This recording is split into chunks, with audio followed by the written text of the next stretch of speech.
Welcome to Blinkers Off with your hosts, Jared Welch and Aaron Halterman.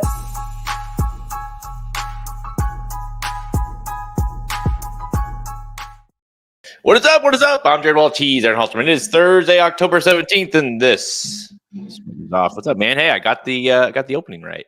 Yeah, I'm excited. You got it right, and also excited because we're doing more Breeders' Cup, and this was the first preparing for the show was the first time I really dove into some of the European horses that are projected to come over. I felt like it's time now. You know, it's kind of getting late in the game, and those that are listed are probably coming. So it was pretty cool to look through some of these, and I'm excited. I'm like getting more excited by the day about this Breeders' Cup. Yeah, that's one of the things that it's always fun for me personally whenever I start going through. I started this week going through the 14 trends, or creating the 14 trends, and it's always fun because it always kind of marks the opening of my kind of research, for each Breeders' Cup. Obviously, I know the horses over here and everything, but when you start diving into like some of these, and really across the board, every race, the juveniles, the turf, whatever it is, you start discovering all these other horses that you're like, oh damn, this horse is pretty damn good. So, and then obviously you look at the trends and you see what lines up with that as well. So yeah, this is like this week for me is like when I start really getting into it. Yeah, no, for sure. And it's always interesting. Like you see the braces, like you say, where they're American horses, and it's like I know what to do here, but it always is a much, much, much more in depth kind of look into the European horses, and that's the thing. Those these turf races seem to take a long time. Where a race like Breeders' Cup Juvenile, not Juvenile, but the Breeders' Cup, turf or not, filly and mare sprint, easy. I know all those horses, so it is kind of it's different how different amounts of time it takes to do each race. It's very different. I'll tell you what, and it happens every year, but you start to go through and you end up falling in love with at least one horse from overseas, Mm-hmm. and it might be someone that's popular, like everyone is aware of, and then sometimes it's horses that are coming over that that might be a big price. And so that's again, that's kind of the fun part about the Breeders' Cup in particular, is you get to like kind of uncover it, and not just Euros, but it's we got Japan to talk about as well. We talked about that last week, where we have a new record of horses coming over here. So lots of those horses, even in it used to be like one or two races you would see some Japanese horses coming over, and now it feels like it's almost in every race. Yeah, it's crazy.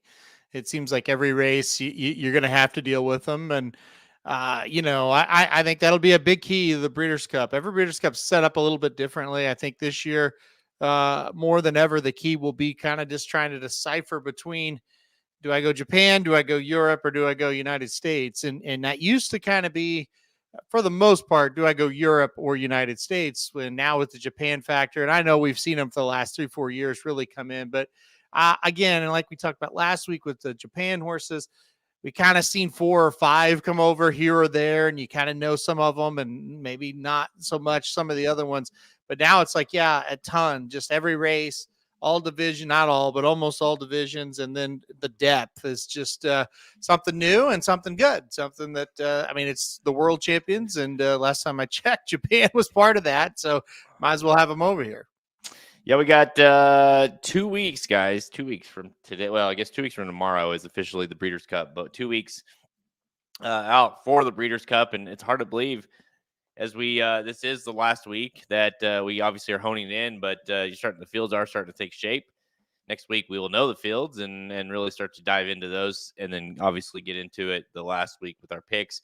Guys, a quick alert: the Breeders' Cup betting Bible is available right now. It's out for pre-sale currently at racingdudes.com. Be the first to get it when it does go live. I'm also working on the 14 trends to the Breeders' Cup. It basically analyzes, and it's again, like, I created it, so I'm biased, but it's so helpful in just a handicapping perspective of looking at the analytics of like, hey, this race, there's only been 2 horses that have won in the history of this race that have went gate to wire. Like, that's saying something. That's very at some point it does become a trend, and so it kind of analyzes all those little looks. And obviously, with the Breeders' Cup, it's such a evenly matched races and really tough to handicap. And so sometimes it looks, you kind of have to, you need that little extra angle at least to put you over the edge for making a pick. So I'm working on that. Look for that to be available next week as well. So guys, you get that free with any betting Bible.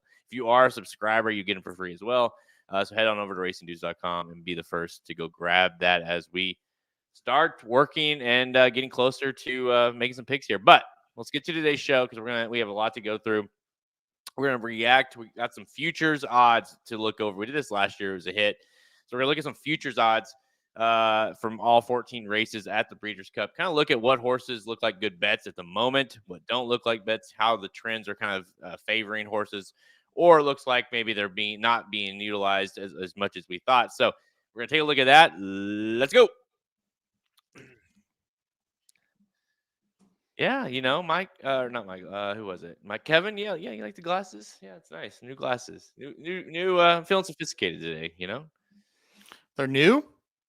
Yeah, these are new ones. Oh, okay. I've seen you wear them before, but well, a little different than the last ones. But gotcha. My real friends, Kevin, he notices. But right, yeah, makes sense. Yep, it does. Appreciate that, Kevin. Yeah, just. They're not even real glasses. I mean, they're real. They're just blue light glasses. But I do think my eyes are getting bad, which might be another thing, but happens. I think your eyes have been bad for a while. You mean when I held the laptop up to my face when I'm looking at pretend this is a computer, guys, and I'll look over and he's at the desk or whatever, and he's got it just like this. And I'm like, there might be something wrong. I just like to look at it closely. That's it. I swear to God. And dude, I'm not trying to harp on you or anything, but that's like 4 or 5 years ago. You started doing that on trips. So what are you saying? I'm saying I've seen you multiple times do this on a laptop. True. It's true. But teach their own. Listen. These are my first step. I feel like it's definitely because I can. So what is that? Is that nearsighted? What is that? If you can't see up close, what is it? I thought if you can't see up close, that's nearsighted, right? Yeah. Okay. I mean, I can see far away. I feel like, but not that far away. Like when the you might have vision problems both ways. I could my eyes just could be fucked too. That is a possibility. I do feel like I have gotten to a point where getting old, like I don't know, in the last year or so where it's just like I just feel like I feel it older, like whether it be your eyes or whether it be your, you pulled a muscle or whatever, it's just like I can feel it. Yeah.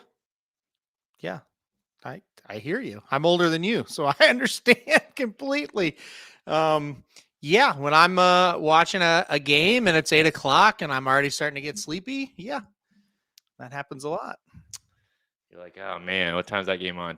10? No, I'm not doing that. So yep, it's sad. It's very sad. I have to get up constantly, drink water. Gotta stay awake. Yep. Do you get up in the middle of the night to pee a lot? Are you like no, I have not started that. Okay, that's good. I don't do that either. So no, and I hope I don't because I like to sleep. I don't like waking up in the middle of the night. No. You could always switch to the pins if you get to that point.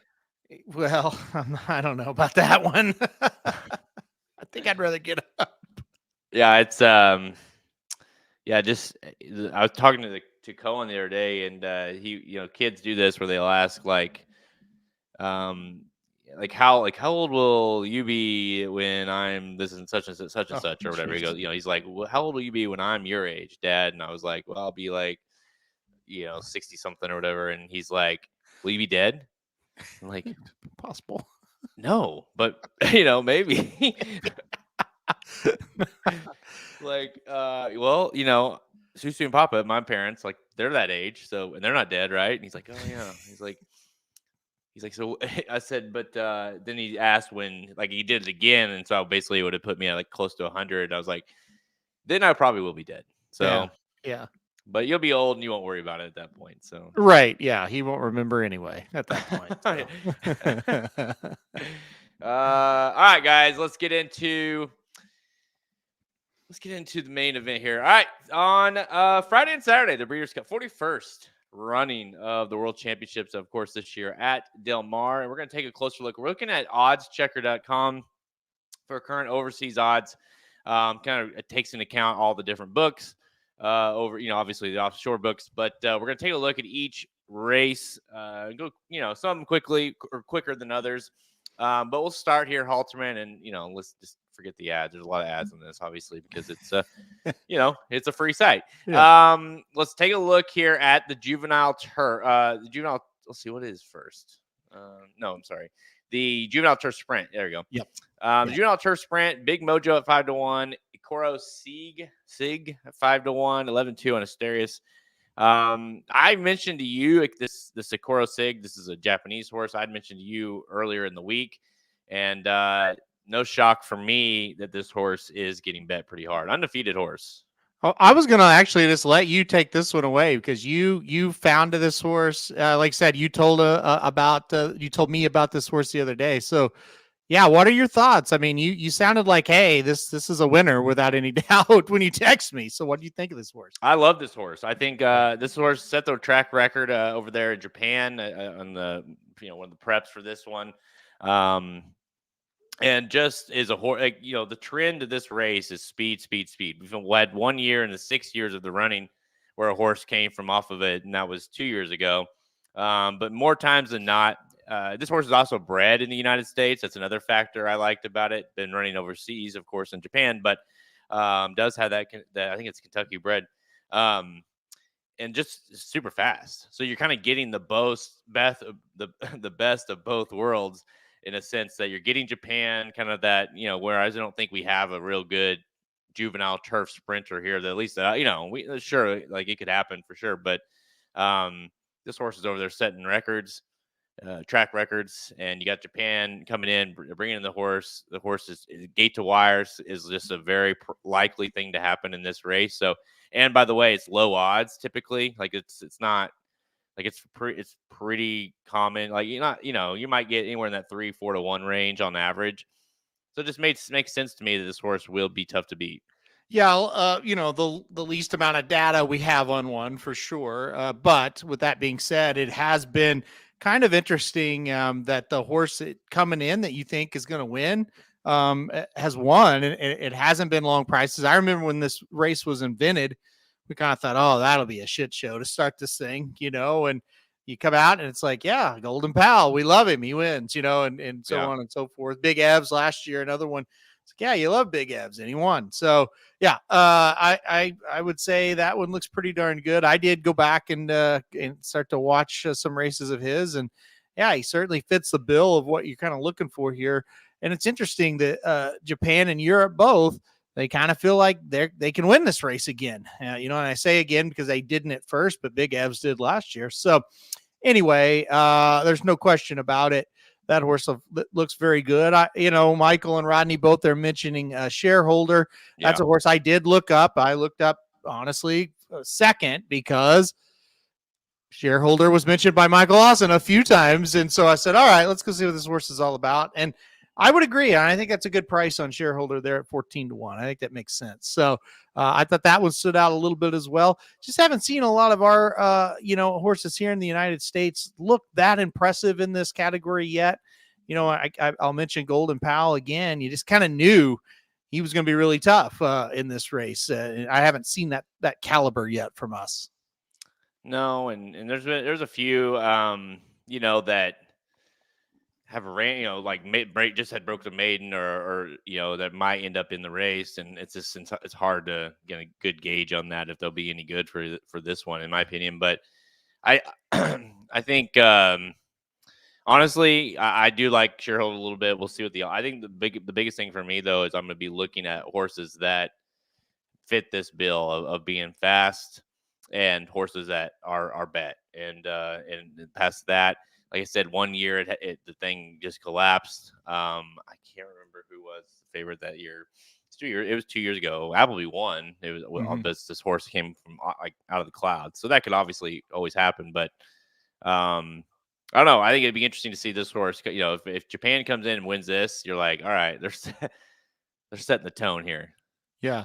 Go Zapper mentions 4-wheel drive. I was trying to pull that name as I was talking, and I could not remember that horse's name. But 4-wheel drive obviously was one, and Bulletin, who won the first one, he really, from a speed figure standpoint, stood out, and then he won and won easy. So yeah, this is always, you know, for those that can remember, it used to be a juvenile turf sprint or juvenile sprint on the dirt, and they would always get, you know, 6 or 7 entries. It really never lived up to a Breeders' Cup race. But then when they moved it to this, it's always a full field, and it seems like it's a lot more fun than the race on the turf. So yeah, I like this race. This has been a lot of fun, a good addition to the Breeders' Cup. And like I said, I like your horse and I like Michael's horse, and we'll just kind of see now who actually pre-enters. Yeah, see, I mean, the horse is fast. So yeah, he really is. That last one was like kind of eye-opening, kind of just went to the lead and then has a little bit of pressure there and just pushed on. And so we'll see. Obviously, there's a difference between speed here and over there. But again, like you said, like who's over here that's scary, you know, as far as the juveniles go. The Big Mojo is an Appleby horse, Appleby trained horse as well. So that's an interesting one. Trying to do the Big Evs kind of path to get here as well. So, I mean, we still got this thing to take shape and obviously look at the form and see. But right now, I am leaning towards the Japan horse. So yeah, let's go to the next one here, the Breeders' Cup Juvenile fillies. This one was really interesting to me because, you know, this, you know, I had done some trends on this one as well, so this was top of mind.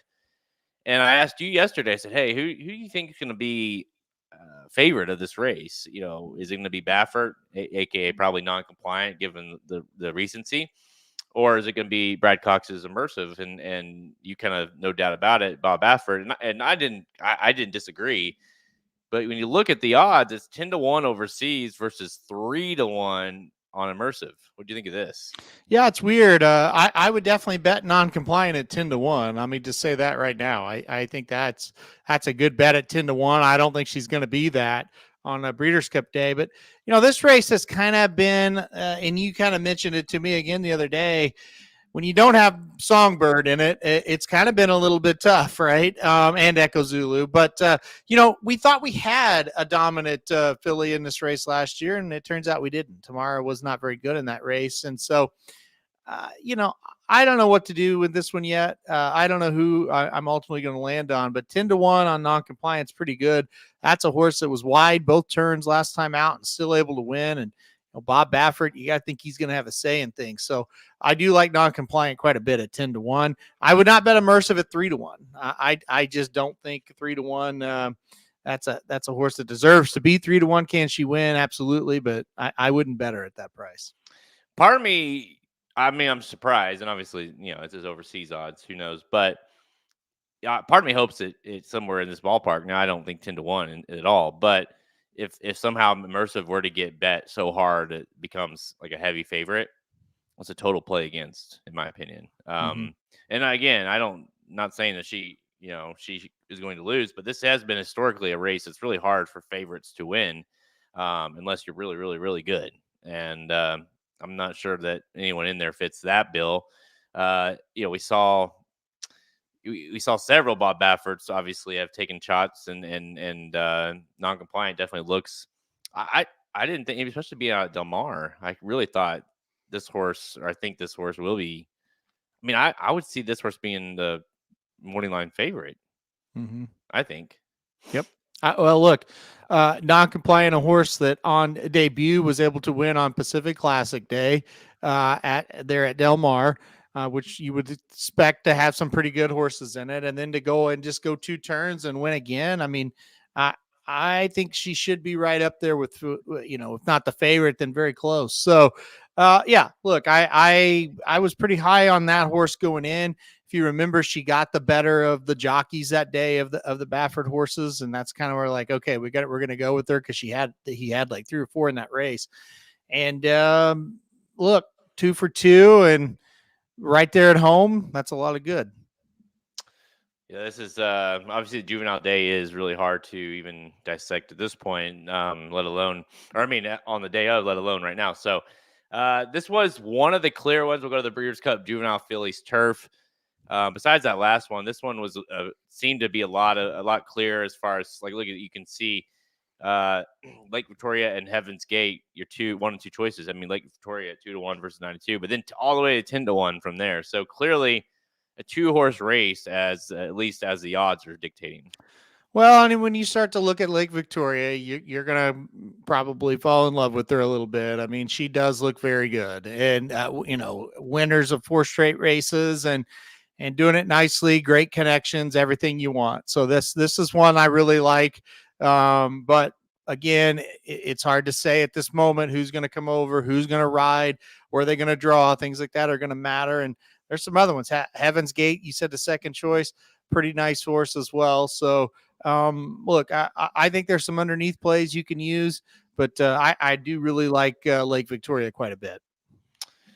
I mean, this is like, it's just such an impossible race to, I mean, these Juvenile turf, like we'll skip through these here pretty quick because these Juvenile races are just so hard to even analyze right now. I mean, so obviously there's can't be that much money in these pools yet, just because how could you even have much knowledge to make a bet, really, Mm-hmm. So we'll fast forward through that one. We'll go to the Juvenile turf. Again, I think we'll fast forward through this one as well, because look at this. I mean, it's just completely wide open, muddy to say the least, 6-1, a couple 6-1s. There's really no standouts whatsoever, and that kind of checks out. Yeah, I think New Century will be a little bit shorter price than 6-1 if he's over here. So that's that one I wouldn't mind playing, but you're right. I look at a horse like Zulu Kingdom, and I think that horse can compete just from a broad standpoint, just a broad statement there, without analyzing who's actually here. So those are the 2 I really like, New Century and Zulu Kingdom. Haven't really dove in deeply to some of the other ones quite yet, but those 2 did catch the eye. But again, you're right. I mean, a lot of times I went back and kind of looked, and at this time last year, we had a few really key defections that we talked about a lot that didn't make it. So it is with the juveniles, it's kind of hard at this point. One race that is shaping up to be a good one here and seemingly somewhat clear as far as who's going to run, and that's the Juvenile. Kind of the main event there on Friday. East Avenue versus Chancer. We knew that coming in. Got 7-2, 4-1, very similar in price. Jonathan's Way 11-2, and then you got Gaming sitting out there at 6-1. So, first and foremost, if Gaming is going to for sure run here, if he does, how much action do you think he'll get, and at what price is it like lean for you? Like, okay, I can play him here. I can't play him here. Kind of the same with East Avenue. Like, how do you kind of see these 3 shaking out as far as odds go? I think East Avenue will be the favorite. I really believe that. And he really ran like a monster, I thought, last time out. I think he'll be really tough to beat. He's got the running style you want, and that kind of trumps Chancer McPatrick, right? I'm still just really worried about him, but I really do like East Avenue a lot. Jonathan's Way, a horse I also like a lot as well. But the question about Gaming, it's tough. I don't like when they skip their prep, for 2-year-olds. I really like them to run in that last prep. So Gaming is going to run 2 turns for the first time in this race. I don't love that. I did love his 2 efforts. Like I said, it's a broken record. We've said on the show a lot, but we were right there when Gaming broke the maiden. We were watching at Emerald Downs on the television and thought, that's very, very good. Definitely. And I said that day, I'm going to definitely play him in the Del Mar Futurity. Futurity comes up. He wins that.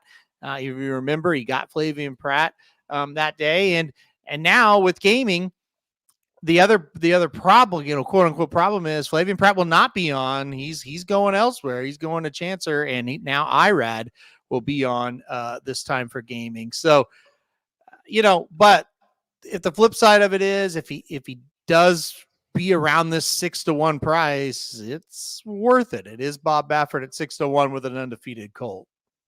From a just strictly between the two, would you play Gaming over Citizen Bull? Yeah, for sure. I like Gaming more than Citizen Bull. Now, again, in this particular spot, I do think it is a help that Citizen Bull does have the race around 2 turns and a win around 2 turns. Yeah. But overall, in the grand scheme of things, who's the better horse? I think Gaming is the better horse. Yeah, I mean, I think there's no question that talent-wise, Gaming is right there with, I mean, even East Avenue and Chancer. But at the same time, we don't know for sure because we haven't seen him run enough. And you're missing a big race. And if anybody can do it off of that kind of pattern, it's Baffert. But it's one of those things that if he goes out there and just like kills him, you're not going to sit there and be like, wow, I can't believe that. I can't believe Gaming just won that race. Right. Same time, if he runs well and just not good enough to beat East Avenue or Chancer, you're going to say, well, that's not surprising. He ran well, but he needed, obviously needed a race. I more or less, I kind of think it's more one way or another, to be honest with you, with Gaming. If he runs, I think he either is going to win or I think he might run below average. Yeah. I could see that. There's a comment here saying Gaming reminds me of Prince of Monaco. Now, listen, with the Prince last year, there were kind of some questions pedigree-wise too. Will this horse stretch out well? And then you missed the prep, and then it was the same kind of resume as Gaming. I do think Gaming has a little bit better pedigree for the 2 turns, but again, it's just a matter of he's never done it, and what will that look like once he actually does it? And that's going to be the big question mark. All right, let's go to Saturday here. I'll skip past the Classic because I got it all jacked up. So let's go to the Breeders' Cup Turf. We'll start at the bottom. Rebels Romance at 7-2. Very clear horse. Clear favorite overseas, and not really surprising because Rebels Romance is a beast. I'm looking elsewhere. I think I don't know yet, but I a horse like Blue Stocking, who's also listed on the Breeders' Cup filly and mare turf as well, is one I'm interested in a little bit. I don't know if Los Angeles is coming over, but I'd be a little bit interested in that horse as well. I don't know. I don't think there's a huge standout in this race. I do like Rebels Romance. A horse obviously that we've seen, but I kind of think there might be an upset in this one. I don't know. I just haven't really decided what I want to do. I want to see all the Europeans that come over, but there's some other horses here at bigger prices that I am pretty interested in. It's too bad City of Troy is not running in this one. City of Troy, yeah. Would make it pretty easy if so. But yeah, without him here, it does kind of keep it or make it wide open. I imagine what happens usually in this race in particular is you as the race shapes up or you see who's going to run in it, which Appleby is going to be here, which Aiden's going to be in the race or whatever. Then you start to really, to me anyways, you start to really like hone in on it, especially considering, there's not a lot of trust in who we have in the turf over here, as far as like, can they handle against these horses? So I think once this kind of starts to shake out a little bit, then I'll have a better opinion on who I like in this race. But, Rebels Romance is a horse that just runs pretty well every time. I think he's solid. Now, can he get beat? I think he can. Obviously, he's not a world class. That's not fair to say. He probably is world class. Yeah. But you know what I'm saying? Like, he's not that elite superstar that comes in and now hey, I'm going to bet him. So I think depending on who else shows up is how we might, I guess Rodin would have been nice as well, Michael. All right, let's go to the next one here, the Turf Sprint. No shocker here. Cogburn, 9-4. That's right, the famous 9-4. Bradsell at 7-2. And then after that, it's Believing, 10-1. Big Evs, of course, won the Juvenile last year, 10-1. Victorious, 10-1. It's all over the place after that. But Cogburn versus Bradsell is the way the overseas bettors are marking this one.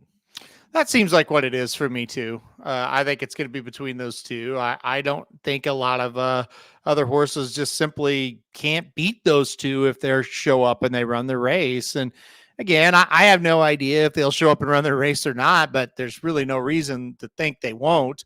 I'll probably end up taking Cogburn because it is, the turf sprint, and we usually were able to beat the European horses in this race. And also he's very, very elite, so that always helps too. Yeah. He's really good. But Bradsell is nice, and he certainly is the one that I would be, or that I am, the most worried about. Yeah, with the turf sprint, it favors us, more times than not. It's like basically you take the fastest horse that we have over here and bet them. I mean, really, that race historically has been one of those. We've seen nothing but speed win this race over the years. We've had one time basically. Last Slippers won this in 2020, was like the first and the only, really international horses won the race in 15 runnings of the race, or I guess 16 now. So it just feels like, oh, by the way, who's the fastest horse maybe to ever run on the turf? Well, but yeah, based off the world record. Yeah, it's Cogburn. So as long as he hasn't kind of dialed up, as he hasn't tailed off any at all, I mean, he's going to be tough to beat. He's going to be really tough. And by the way, it might be an opportunity if Bradsell can get some steam. It might be an opportunity to get the best price you've gotten on Cogburn in a while. Yeah, I agree. His odds will be lower than they should be, probably. Well, people fit in, and we got lucky last time out because people were kind of fading him to the point where he was a little bit better odds than probably what he should have been at Kentucky Downs because of how he ran, and he lost. His only turf loss was at Kentucky Downs, and so he came back to win there. And again, I do think it's like, well, now you're facing better horses. You might get that price again. We'll just have to see. One thing about it, if Bradsell doesn't come over, I then believe Cogburn is a single. Yeah, for sure. I mean, that's as simple as he shows up, it's over. All right, let's go to the Breeders' Cup Sprint. This is a tricky one this year for sure. The Chosen Brawn, I mean, definitely a classy horse, but it's never really been able to push through at the Breeders' Cup. At 11-2 favorites, Fort Bragg 7-1, Mulligan 8-1. Federal Judge at 10-1, Prince of Monaco 10-1, Raging Torrent 10-1, Mufasa, who's starting to kind of make his name as a sprinter, at 12-1. How you feel about this race? Because the Chosen Brawn is as true as they come, but it's like, do you believe he can win? No, I don't know. I hate this race. I don't like it either. Yeah, this will probably be, quote unquote game time decision, meaning, 30 minutes before the betting Bible comes out, I'll finalize it type of thing. I really can't sink my teeth into anybody. It's gross. I don't like it at all.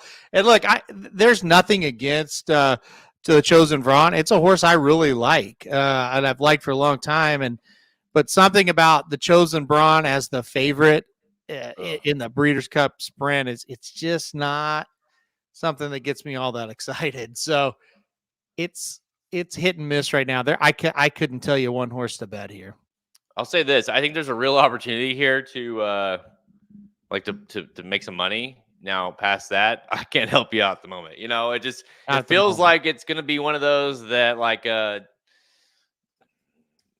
Bookham Dano wins or something, or a Dr. Vinkman win, like horses that have in the past have ran really well. Yeah. But they've also had very inconsistent, kind of paths to get to this point. Could see them. I would rather play one of them versus a Chosen Brawn at a favorite. Let's put it that way. Right. Kevin, I'm just using an example.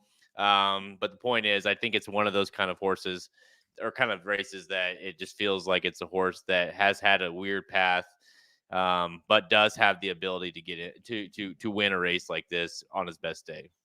Just in case you didn't know, Bookham Dano's not coming. I don't know. I did hear that, actually. Yeah, in the chat. Appreciate that, guys. Again, just an example. But I do appreciate on top of it, as always, Kevin.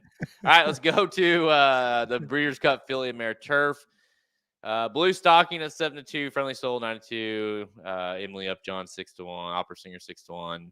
kind of across the board here. But again, if there's any trend here that we're seeing in the overseas markets, it definitely feels like people are kind of honing in on 1 to 2 horses each race, and then after that, there's a pretty good gap. Yeah, and I think that's how it's going to be. It seems like it's pretty top heavy. It's going to be very interesting. This race is very much up in the air, and the year for year, this thing can really change. You know, some years you look at this and it's like I'm on the same horse 3 weeks out, 2 weeks out, boom, they win, it's great, and then sometimes it's kind of everywhere. We'll see. Again, it's going to be a European horse of some stature or a Japanese horse of some stature. That's kind of my outlook on this. I don't think we have much here. We'll see, and maybe we'll get surprised. But boy, where you go at this point, I'm not quite sure. I really like Emily Upjohn, but you know, 6-1 enough? I'm not sure. Yeah, it's really. I think Rodney likes Porta Fortuna. Well, I mean, I don't dislike that horse. 16-1 single though is bold. Mhm. One thing about this year in particular, it just feels like you don't have, like, whether it been on the juvenile side with Chad Brown or been on this side with the filly mares with Chad Brown, like you don't have any ones that you can really lean on for Mhm. with Chad like you normally do. Now he probably have several runners like the Chili Flags and the White Beam, like sure they'll be running, but you don't trust them as much as you normally could trust like that 1 or 2 Chad Brown in some of these races. Right. Yeah. And that's the thing. And again, you hate to be like a broken record with this kind of stuff, but boy, oh boy, you really need to see who is actually here, because you can list all the European horses you want it, but if they don't come, you're like, well, what's the point of this? So I really want to see who's here, and then kind of make that decision. But I think with this race, and like you said, it's usually a Chad or it's usually a European horse, and we'll just kind of have to play it by ear, see who actually shows up, and then take a look at it. Well, speaking of Chad, Ways and Means here at 7-2 in the filly and mare sprint side. Sweet Azteca, of course, we talked about her a little bit last week, kind of just terrible in her last race. 4-1, so didn't scare people off too much. But again, another example of if you do believe in her, you're probably going to get the bet. Well, not probably, you will get the best price you've gotten on her in a long time. Society at 5-1, and then kind of the rest of the crew 8-1 up. But Ways and Means, this is a horse that has obviously been well known for a while now, just because of her talent, but has kind of struggled to find her place and seems to be honed in at this distance. And do you think, is she kind of trending the right way, or is the Sweet Azteca clearly trending the wrong way? Yeah, I don't know. I think I would be a little bit scared to play either one of them at a short price. I don't know. Ways and Means, this will be much tougher than what she's been facing. She obviously has come on, though, and you got to give her credit for that. But I don't know if she should be the favorite here. And then Sweet Azteca, who I think absolutely should have been the favorite until the last race. I'm not really sure. I'm still like Cilia at 8-1. If that's the case, I'm kind of interested in that. Almost Gone Rocket, is that horse actually going to run in this race? Because that is a damn good horse that we haven't seen since like Belmont Festival. I was shocked to see that horse on the list. So Zetlos, the horse I really liked last time out, but I'm not sure can win here. Vava's a horse we played a lot. Not sure she can win here either. This is another one. It's a kind of a mixed bag at this point. Yeah, I really can't decide how I'm going to handle Sweet Azteca, to be honest with you, because Yeah, part of me is like, listen, you give, like, she's allowed to pass in that race, because like if she would have ran hard and lost, then that's like one thing. The fact that she like just absolutely did not fire whatsoever, and the fact that they're wheeling her back to this race, it's like, okay, like, because we know, and there's really no argument to that, as if she brings her game that we've seen prior, then they're probably all running for second. And so it's like, if you just want to scratch, I mean, again, it's easy to say that, right? But if you want to scratch that race out, then it's an easy horse. It's like, okay, no question, I'm picking Sweet. I mean, she was a single before that last race, right? Right. Yeah. And so I'm just trying to decide, was that a heads up, or was that an outlier? I know. We'll find out Saturday, right? I really don't know the answer. It's a little bit worrisome. But look, I think the big thing here, this horse, I don't think would be in the race if they weren't pretty confident that they understand what's happened. Exactly. And there So was like, it was right out, it wasn't like, I don't know, yeah, like we need to like see how she came out of it before we make it. It was like, no, like we're going to the Breeders' Cup, yeah, yeah. And so I don't know. It feels like, and again, it's not some random trainer. It's like he knows what he's doing. He's gonna run her if she's good. So Yep. for again, another example of a horse that might give you the best price you've ever gotten on her. All right, let's go to the Breeders' Cup Distaff. This is obviously going to be a hell of a race with the Torpedo Anna as probably I haven't looked at. I guess we'll get to all of them here, but the shortest price overseas, and probably could be the shortest price on the actual day of as well, because she's been nothing short of unbelievable this year. And Idiomatic 7-2 and Gunsong 8-1. So you can see the gap there, the disparity, and that is, I mean, we know we've gone into this. It feels like it's Idiomatic versus Torpedo Anna. It is interesting to see Raging Sea at 10-1, and last time we saw those two face, Raging Sea beat Idiomatic. Just an interesting angle if you want to try to take a leap there. But Torpedo Anna, even money overseas, they obviously love her. Yeah, I think if she runs her best race, she's better than Idiomatic, and so I think she'll win. But we'll have to just kind of monitor how she's doing. We'll have to monitor her workout patterns and stuff like that coming into the race, and try to compare them to when she was kind of on form versus where she was when she was leading up to the cotillion. Is there any difference here? This, that, and the other, and that's where.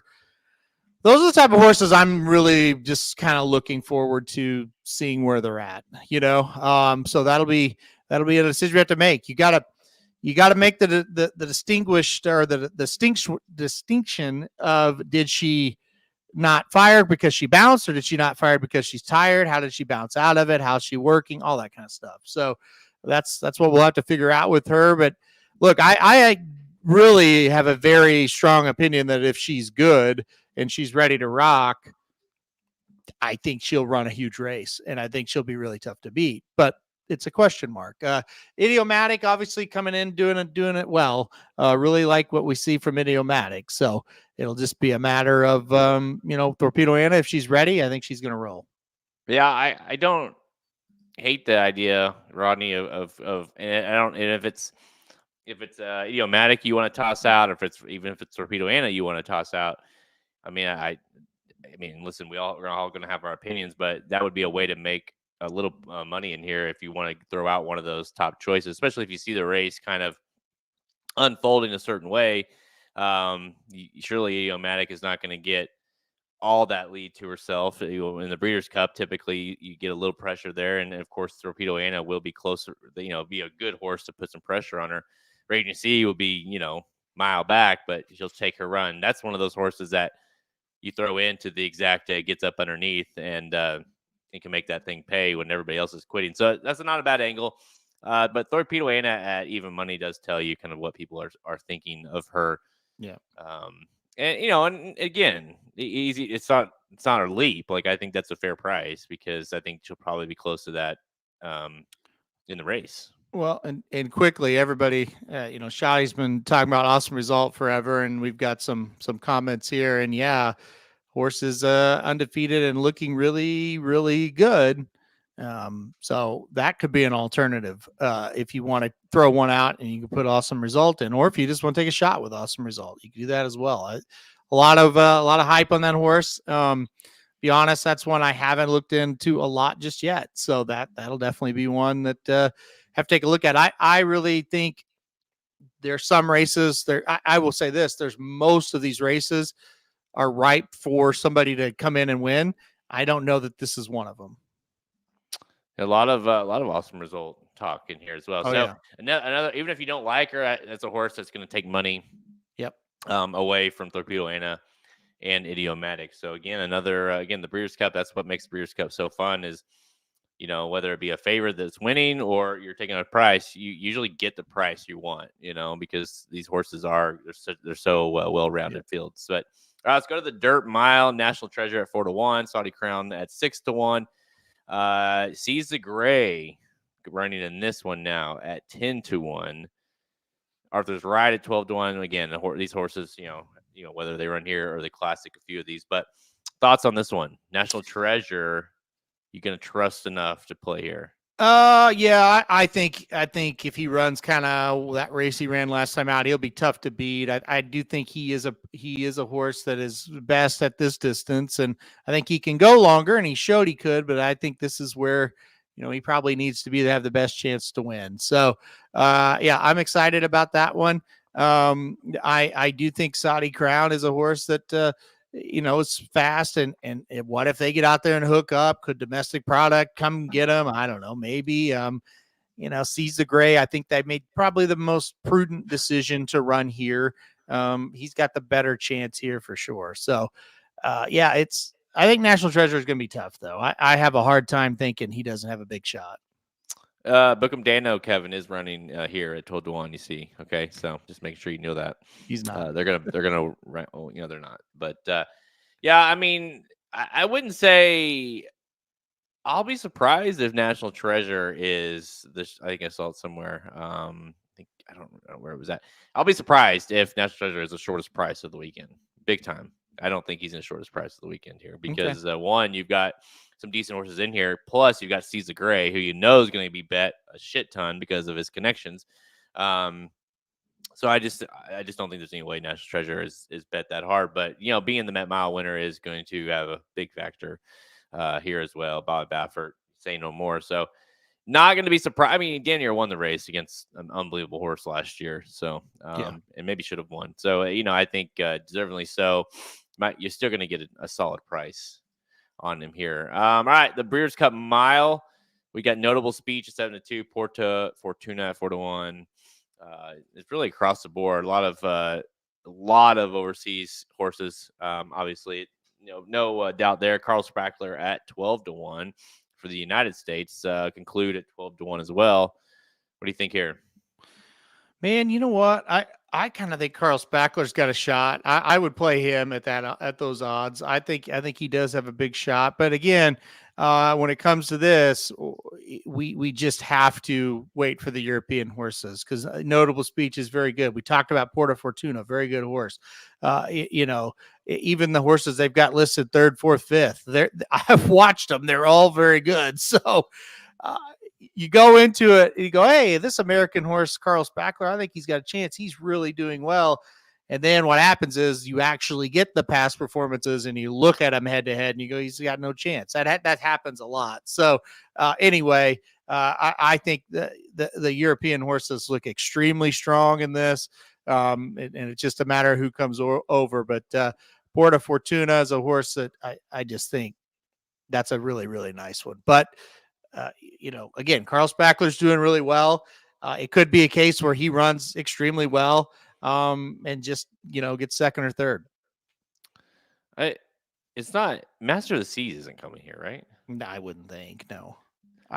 Master of the Seas, my God, he's been listed as probable for 300 races. He doesn't run any of them. I know. That's what I'm saying. Like, what the hell is he doing? Like, surely they're not going to run it right to the Breeders' Cup. Yeah. We'll let Kevin tell us. I'm sure he knows. Yeah, he's running. All right, let's go.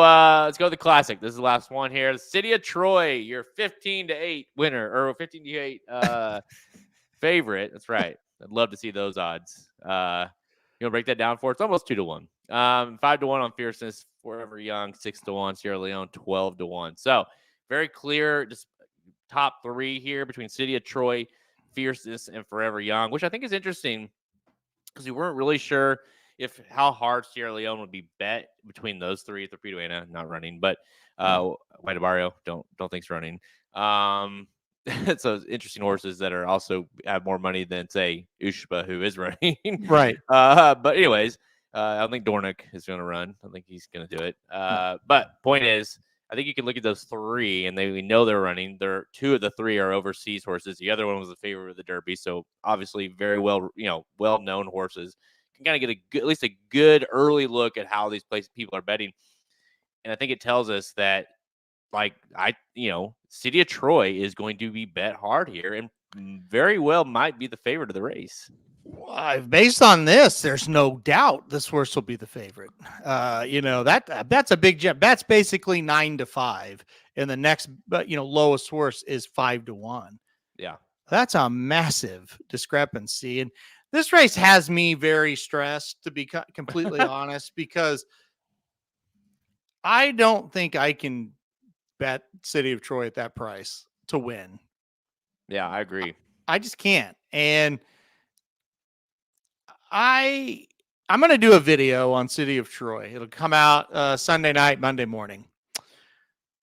And I've researched this horse up and down, and I just feel like, and it's a big factor. So let me just say that it's a big factor. I just feel like if Appleby hadn't have talked, or not Appleby, O'Brien hadn't talked about this horse like he did, I don't think this horse would be as heavily thought of. I think he'd be very high for sure. But I think O'Brien talking about this horse and how much he loves this horse has sent everybody over the edge. If you just look at what he's been, he's not like the all-time world beater of world beaters. He's just really good, right? Yeah. Yeah. And to me, that's a huge difference, because a horse that's just really good, I don't think would be 9-5. But the hype is incredible. And the problem is O'Brien is not a guy that just talks out his ass, right? Like, if he says it, you tend to believe him because he's got that much respect. So I hate this horse, is what I'm trying to say for this race, because you're going to feel dumb if you're like, well, a year ago, Aiden O'Brien says it's one of the best horses he ever had, and he wins, and I didn't play him. You're going to be like, well, that sucks. But at the same time, if you back him at a short price and he loses, you're going to say, well, of course he lost. Nothing says he can win the Breeders' Cup Classic on his past performances. So yep, it's really, he's a toughie. It's even tougher to the fact that all these horses are 3-year-olds.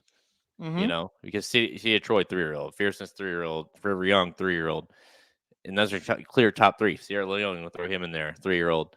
And what is one thing that's been very hard to do? It's win this race as a 3-year-old. The only guy that's done it is Bob Baffert. He's done it multiple times since Curlin did it back in 2007. It's hard to do, and they're all 3-year-olds. I mean, as far as your top contenders are, so you have that factor as well. You could also argue, well, okay, who's the older horse you're going to take then? Because you really don't have that. I guess you don't have that horse that's really scary, and it's clear because they're not scaring them off. But it is at least it is a factor in my mind that, hey, by the way, these are also 3-year-olds as well, and that's tough to do. And you know who about the only one that wins with 3-year-olds? Bob Baffert. Exactly, that's what I said. He's won it 4 times since Curlin. So, and he don't have any. He's got a horse that shit. We forgot he had that horse for a while. But with Newgate, who's not a 3-year-old. I who said it in the chat? I don't remember who said it. Sorry, it's gone now. The Russ man, I think, said it, and I can't believe I'm saying that. I'm starting to believe Arthur's Ride might be a good play in this race. You and Manlow as well. And oh shit, honestly, Manlow's on him too. Okay, that's a Manlow horse though, for sure. And I don't necessarily disagree, especially with the price you're going to get, because it's going to be the right price on a horse that it kind of goes a little bit to what's the horse? The horse in the Filly Mare Sprint that we just talked about. What's her name? Sweet Azteca. Yeah, where it's like skill level wise, when the horse runs that race, it's like, is it probably impossible to beat or very hard to beat. Well, so we know that it happened, and now you're getting. I mean, if this is any indication, you're getting a huge price. Arthur's Ride's 25-1. I mean, let's say you get 15-1. And I keep thinking back. Elite Power didn't look the greatest last year before his win. His race before wasn't great. Cody's Wish, it kind of looked like he had fallen off a little bit. He of course he lost the Whitney, and he came back and he beat a really soft field, and he did it. And it's like, oh, that wasn't very good. And he got both of them back, and they both ran just monster races last year. And you look at this horse and look, I was there in person that day, and I was so excited to watch Arthur's ride because I've grown to really like him. He's a beautiful horse. And like I've told the story last week, he walked by us, he looked great. I thought, oh, everything's going to be good. My mom was there. I was telling my mom, I can't wait, watch this horse. She's like, oh, he's so pretty, and then he spits the bit and she looks at me like, what in the hell, And I'm like, I don't know. So I don't know. I don't know what that was, but look, I do know at his best, he's really good. And I do know Bill Mock can get him back, right? He can get him to run big at the biggest moments. So he's very interesting, but and again, I've talked in circles here, but Forever Young at 6-1, 8-1, that would be great. I don't think he'll be that, but I think he's one you can rely on. And honestly, who's to say Fierceness just isn't better than the rest of them when he fires his best race? So you've got options if you don't want to choke down 8-5, 9-5 on City of Troy, if he indeed is that. Yeah, I mean, a few thanks for me, and obviously, no, got lots of work to do before I come up with my selection, which is going to give me nightmares, honestly, this race. But I'm like so excited for this race, and I'm also just dreading the race at the exact same time. Fierceness at 5-1 is an unbelievable value if he runs the Fierceness we've been seeing, because he's elite in that level. 5-1's insane. 6-1 on Forever Young, I would take all day. Still not totally sure he's good enough to win, which I think is kind of weird to say, but I get it. And I also think I don't know if it next probably won't run, but he's 40-1. I mean, yeah. If he runs, if they commit to running, like there's no way this horse will be bet. Now he won't be the favorite or anything like that, but he'll be 10-1 or lower, maybe even. I think that he's interesting as well. All horses that I would consider, and again, like City of Troy could go out and win, no doubt. Like I'm not even downplaying that at all, but man, playing that horse at 9-5 or 8-5 against other horses in here, it's tough to do. Well, Michael has a good point here. He said City of Troy will be more like 4-1, maybe 5-1. This is all UK money. I would agree with that to a certain extent. I don't think he's going to be 4 or 5-1 though, because the hype is here. You're going to hear a lot of hype on him once the entries come out. I don't think he'll be 9-5, but I also don't think he'll be 5-1. I think he'll be right in the middle there somewhere, which is still, I mean, it's going to be, it's not like this is a horse that's been running on the dirt over in Europe and, this and that. It's like, this is a turf horse that's been running against other turf horses. And really, honestly, and truly, as a 3-year-old, there's only one race I can point to and say that is a monster. And that was his last one. His other races, of course, he lost the first one. And then the other ones that he won, they were good, solid wins. And that's all I can't go any further than that, right? You can't make them better than that. They were good. They were solid.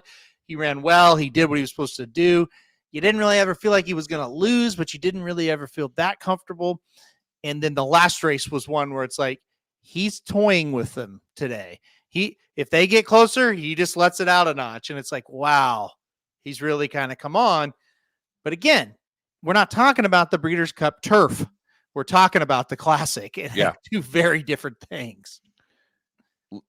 Let me put this in everyone's mind for a second, and then we'll call it out. We'll put a bow on this race. Just imagine this for a second. You're at the race, you're at the track watching it, or you're watching it on TV or whatever, and the race starts, and they get out of the gate, and you see Arthur's ride go to the lead, and he's cruising. Like he's got that. He does. I mean, he's got that high cruising speed. He's out there setting the fractions. He's cruising.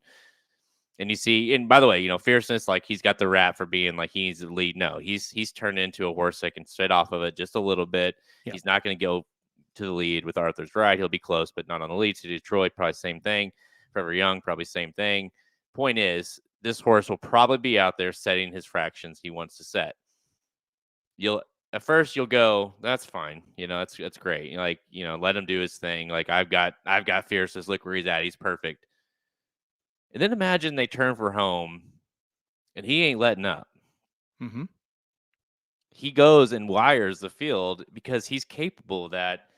And you sit there and you say, well, how did I not? Like, this horse he won the Whitney by a pole. Mm-hmm. And I just let this horse go off and beat me at 15-1.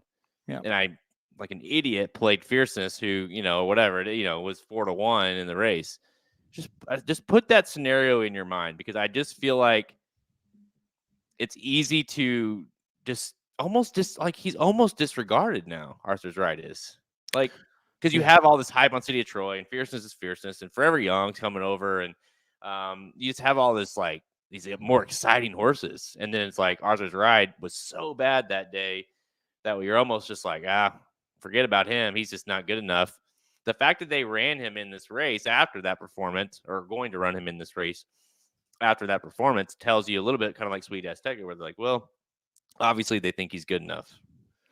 Yeah, I think that is a very interesting scenario that could happen, and that would be a very exciting thing for sure. Well, or nerve wracking if you guys don't play him or don't have him. And think about past winners of the Whitney that have won the Whitney by a pole. Yeah, Knicks Go, White Abario, that have come back to win this race. The Whitney's a very good prep for the Classic over the years. So again, I right after the race, and again, I may like Bill Mott better than any other trainer not named Von Hemel, right? And he don't even count because he's a friend more so than anything else. But I love Bill Mott, and I remember getting the Saratoga paper or whatever that free thing is they pass out at the track, and they had a comment from Mott, and he said, I really think what I've learned is I ran him back too quick, and you can't run him back that quick.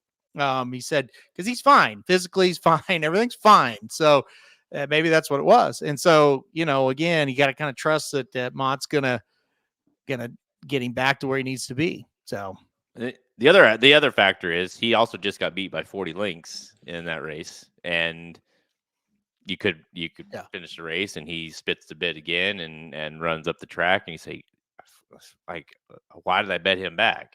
Yeah. I think the point of it is, like, I would rather bet a horse that I know has that talent. I know as long as he, if that last race was just a fluke, I know I'm going to get his best performance here. And if he runs like that in a race, so a bunch of these horses are going to be sitting off of it, a bunch of them that are 3-year-olds, like, he could steal this thing on the front end. And like you said, you don't have a lot of Whitney horses that come in and look that good in the Whitney and then don't look good moving forward, So this is a good point here. I really think, you remember Olympiad, he kind of looked like he had fallen off, or whatever you want to call it, and he came back and ran second to Flightline, and he ran really well. He ran a really good race, and I cannot think of the damn it. He had a filly once that had fallen off, and she came back and ran. I can't remember. That's been too long. But anyway, Mott is more of a horseman than some of the other big trainers that are kind of, it feels like they're like factory trainers almost. It's like, here's our targets. We're going to do this, this, and this.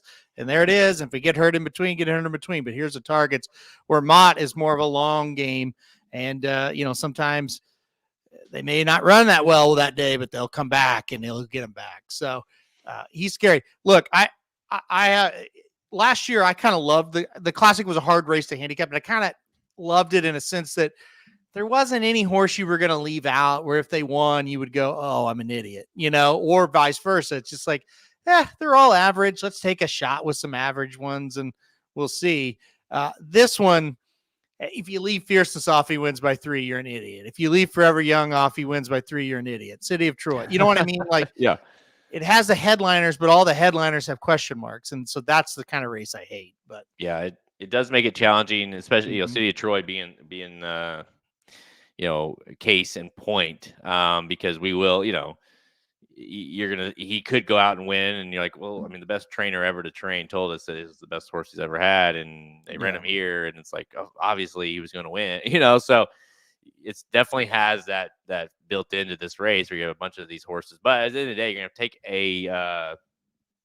gonna take a stance on some of these, and we'll see, guys, as the race shapes up and kind of unfolds. But I think we do know at least the main players that are going to run in the Classic, and here's a good look at those odds. Yep. Man, like if you can't get excited about that race or even the Breeders' Cup after that, then this may not be the Breeders' Cup for you. I'm excited. I think this is a lot of these races. I mean, we talked about it a second ago. Even Torpedo Anna, if you think she'll be the heaviest favorite of the weekend, well, she's got Idiomatic, and Right. you at least got some sort of a match race. Every race has got some sort of storyline to it.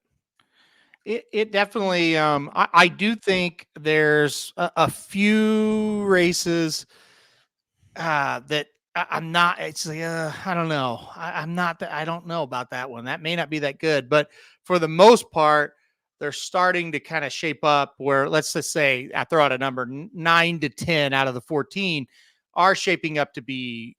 They could be really, really good.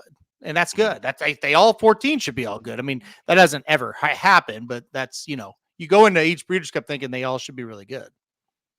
It's going to be a fun weekend. Yeah, we will be live during the weekend. The first year since 2009. I mean, the first year we went was 2010. So the first year, and I haven't missed one since that I won't be there. So it's gonna be a little bittersweet, but you will get more of us on the lives, and we'll be live watching the races with you guys throughout the weekend. So if you want a place to hang out, will obviously be the place. And I saw a comment earlier. We are going to get John on. I think is it next week or the week of? It'll be the week of, I believe. Tuesday is what he's kind of wanting. So yeah, it'll be the week of. Yeah, the week. So if you guys are used to the the marathon interviews with John, where usually Derby related. I think we did maybe one Breeders' Cup with him. I want to say, but it's been forever ago if we did. So obviously a guy not doing it this year, but a guy that's, I mean, if he was still going, would be making the morning line for the Breeders' Cup here at Del Mar. So a guy that, I mean, you talk about who's going to be bad, who's going to be, I mean, this guy, this is the guy to know. So we know he's going to talk about City of Troy. Yes. So that, if you go ahead and get ready for that, but it will be interesting to see, kind of get his take as well. Again, let's not forget, who do you like in the Derby? Yeah, Forever Young. So and ran his ass off. And so, so it'll be interesting to see how he views Forever Young coming into this race after a great Derby pick. Didn't win, but that's racing. Sometimes you make a great pick and you don't win, and that's what he did with Forever Young. And so yeah, it'd be interesting to see how he compares City of Troy, Forever Young to these other ones. Yeah, we'll be live, Kevin. So it'll be fun. So again, we're so busy and really while we're there, we're out at the track, obviously, or hanging out with friends and stuff. And so this will be kind of a change. We haven't really talked about our plans, but we'll probably try to watch it together. So we might be in like other rooms or something, but we'll see how it all works out. But it'll be fun. It'd be less stressful. Let's put it that way. I can't wait to not be there because I think the amount of content you guys get will go up, because how could it not? And like I said, we'll have John on Tuesday. We'll have our regular show.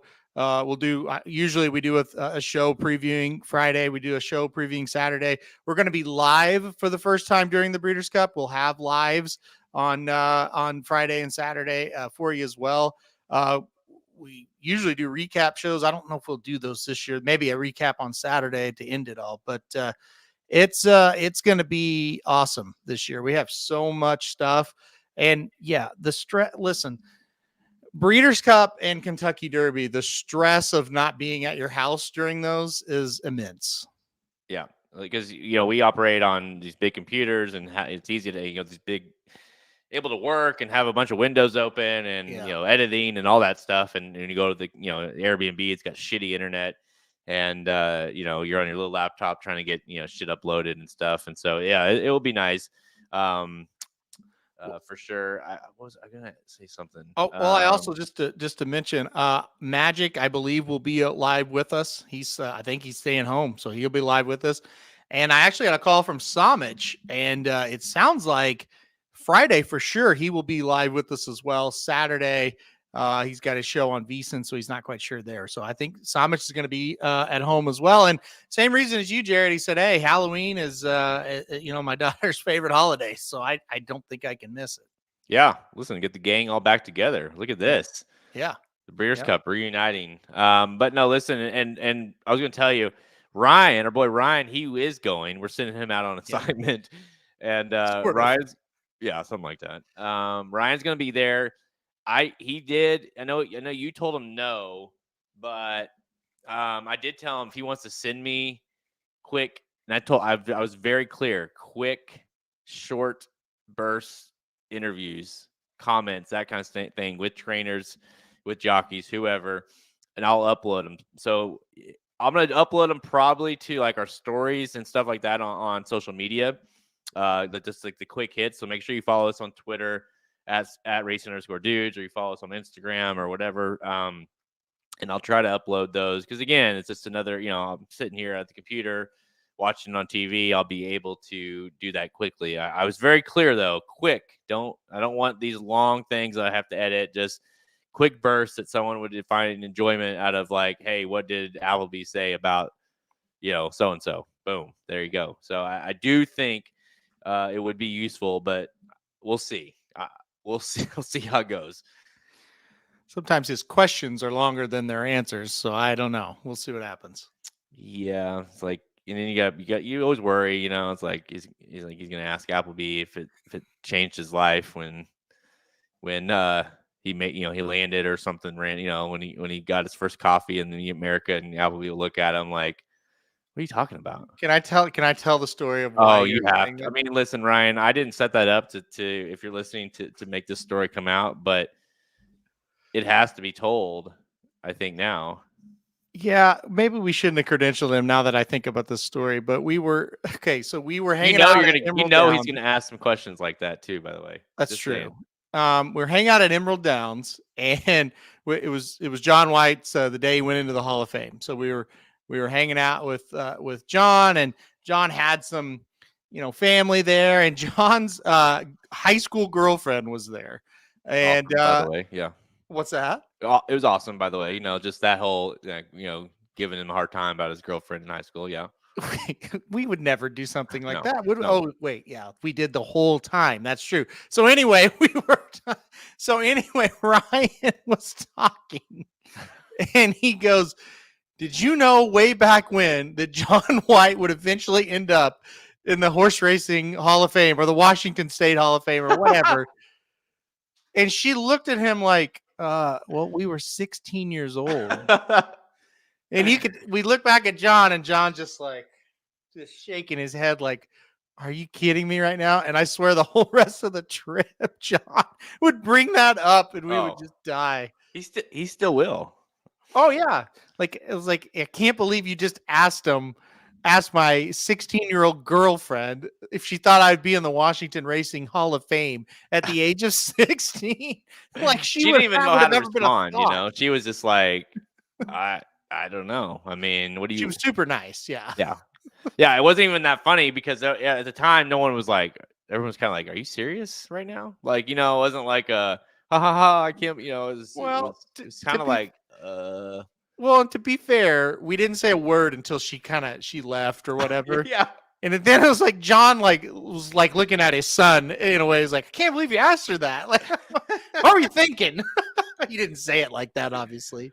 But yeah, I agree. Ryan must be protected at all costs. He is a gem. There's no one like Ryan. Oh, yeah. We love you, Ryan, still. Look, if any of you make fun of him, I will fuck you up. But I can make fun of him. He's my best friend. So we've earned that right. Okay. Right. Think about it. What are your best friends? Your best friends in the world are the ones that give you the most shit. That's right. So we got to. Yep. What kind of friends would we be if we didn't give him shit, right? Right. Well, if you quit doing dumb stuff, we will stop. He's probably too drunk. That's why he said that. Probably. He did have a White Claw, didn't he, or something? I can't remember. He had I can't remember. He had won the Something. game a beer the night before, and then I think he had one White Claw. I think we got him another one, and that sucker, I don't think it ever got sipped on. Honestly, he just held it. You know, kind of like you do at a party, where you're like you just want to look cool, but you don't really. Yeah. He just and finally I think he kind of like, what do I do? What should I do with this? I'm like, just throw it away. Like no one cares. And that was the night of the infamous party as well that we can't discuss that. That is not podcast eligible yet. So maybe one day in the archives when we go through all the history of racing dudes, we can go through that. Oh yeah, slinging that D. All right, we got to go. How about the fact that this is the most random? You know, you all have those stories where it's like it's almost the way the universe is like so random. We meet this guy. I'm not gonna give I won't go into details or anything, but we meet this guy at this party, and he's big into horse racing. Yeah, just trashed as can be. We all were trash at this point, really, but just completely. Mind you, Seattle, Washington. Okay, far side, as far as you can go, west in the United States, basically. Yep. A couple weeks later, I'm sitting at what's the hotel called?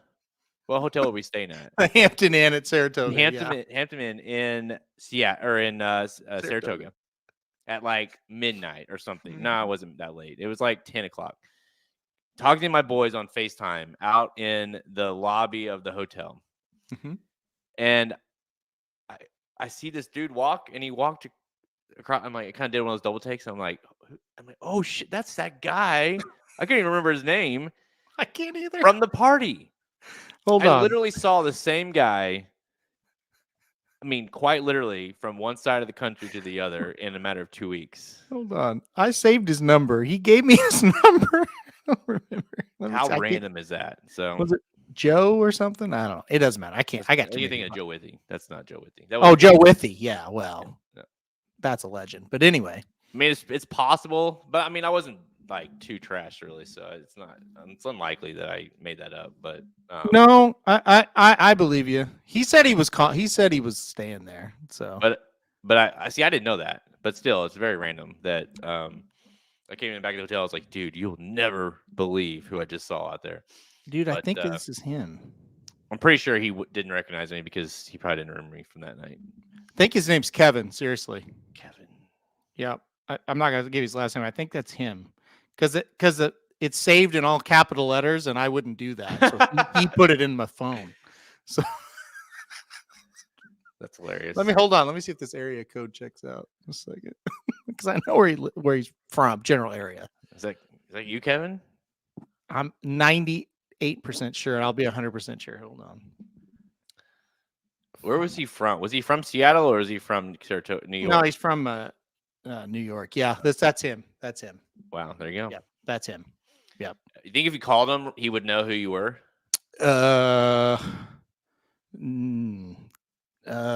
I think his wife would. I don't think he would. Whoa. I knew I knew when I said you guys get from that night, okay? I knew when I said that you would do that, but I meant because we've talked to her like 3 times. Right. No, actually we did talk to her probably more than we talked to him. Yeah. Well, we saw her at the track and stuff too. Yeah. And at the hotel room. Yeah. Anyway, go ahead. We got to leave. All right, listen. We'll save that for the again, we'll save that story, how we know his wife, for another Blinkers Off. I'll tell you what, since we're staying at home, I'll get drunk again on Thursday for the Breeders' Cup, and we'll talk about it then. How about that? Perfect. Okay, good. Perfect. Yeah, Heather would come flying in. What the fuck you do? No, it was he was good. Yeah. All right, guys. Make sure you okay. Make sure you head to the Racing Dudes. Go get the Breeders' Cup betting Bible. It is available right now. You get analysis for every race on both days, Friday and Saturday at Del Mar. Of course, the wager or the 14 trends. Yeah, I've seen it. I've seen it firsthand, actually. Yeah, he covers the bruises. That's why he wears sweatshirts. Oh yeah, exactly. He will go get that. You get it free as well. I don't know how I'm supposed to do plugs during all this chaos. Again, go follow us at Racing_Dudes on Twitter, Instagram, Facebook. You can find all episodes of Blinkers Off by visiting our podcast page, Apple Podcasts, all the places you listen to. Go to YouTube, search for Racing Dudes, hit that like, subscribe, and that notification bell. Again, we'll be live. We have so much Breeders' Cup content headed your way, guys. We'll be live for both Breeders' Cup Friday and Saturday. We'll be doing recap at least on one of them. So you'll want to stay up to date on that as we get closer. We're 2 weeks out, guys. Any dudes bets? You guys already did that, right? Oh gosh, I blacked that out. Yeah, we did it. Yeah, I think I saw it live earlier. So yeah I think you did it. We did. Yeah. So make yeah, definitely everyone, that's gonna be a requirement. Everybody bring your drink to the party. We'll be drinking and having a good time watching the Breeders' Cup. So guys, stay tuned. Again, I'm working on the 14 trends as we speak. Look for that to be available probably by Monday or Tuesday of next week. The Bible will be out the following week of the Breeders' Cup. All right, guys, that is it for us. I'm Jared Welch. He's Aaron Halterman. Good luck handicapping. Good luck this weekend. Thank you for listening to another episode of Blinkers Off.